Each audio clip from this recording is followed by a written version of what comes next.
The Texas newspaper that published the leaked Uvalde school video is facing intense backlash today. The footage shows the shooter entering the school and police waiting 77 minutes before taking him down.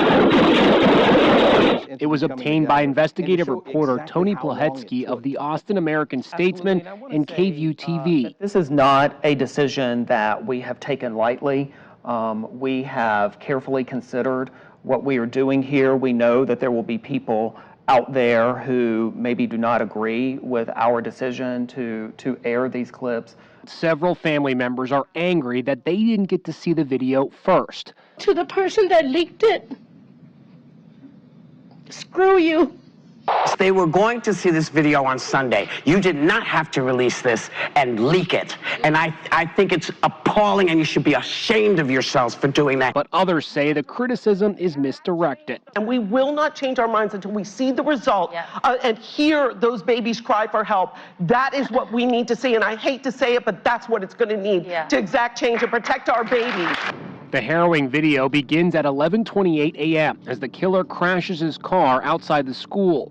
3 minutes later, he fires at the building. A teacher inside frantically calls 911, screaming at the kids to take cover. 11:33 a.m., the killer walks into the school, takes a right, and saunters down a corridor, casually flicking his hair. A youngster comes out of the bathroom and notices the gunman.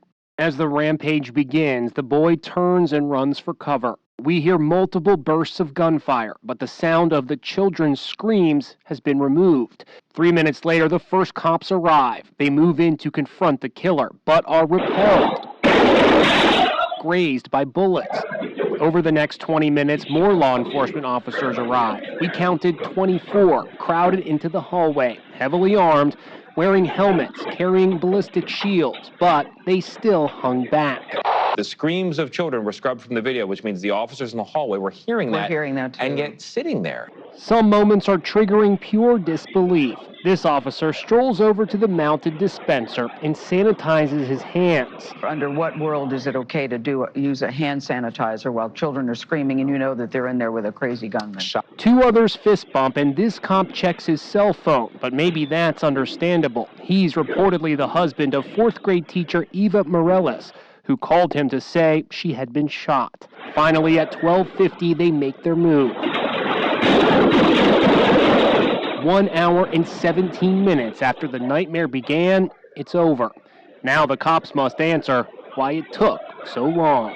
The New York Post today, not mincing words, calling them cowards on the front page. I was actually embarrassed to watch that take place. You have to do what you have to do, period. That's the job.